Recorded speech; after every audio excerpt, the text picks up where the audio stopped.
Yeah, in the refining of silver, the recovery of the silver from the silver nitrate. अब देखो silver nitrate बहुत है word है AgNO3।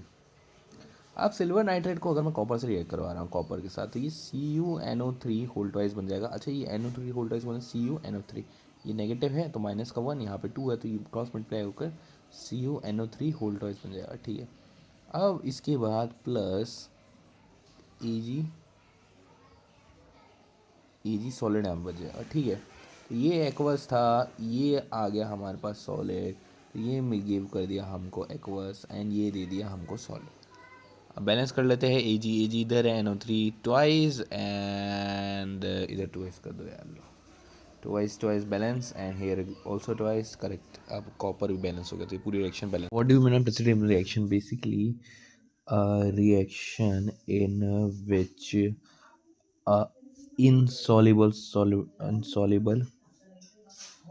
Compound form. Basically insoluble अगर कोई भी कंपाउंड फॉर्म को फॉर्म कर रहा है is called insoluble, substitute form कर रहा है is called precipitate reaction. Basically कोई भी ऐसी चीज़ कंपाउंड में फॉर्म हो रही है, न्यू प्रोडक्ट फॉर्म हो रहा है जो कि बेसिकली इनसॉल्युबल हो, उसको हम प्रेसिपिटेट रिएक्शन कह सकते हैं। जैसे कि एग्जांपल के लिए sodium carbonate plus calcium chloride gives calcium chloride whole twice plus calcium carbonate.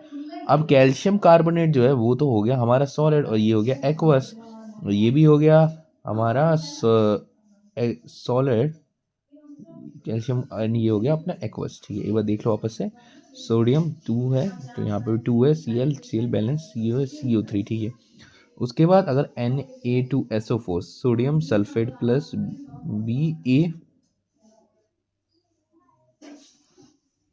BaCl2 gives NaCl whole twice plus BaSO4।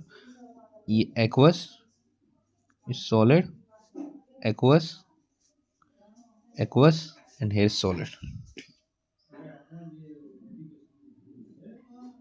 तो यहाँ पे एक्चुअली में जो ना यहाँ पे aqueous होगा।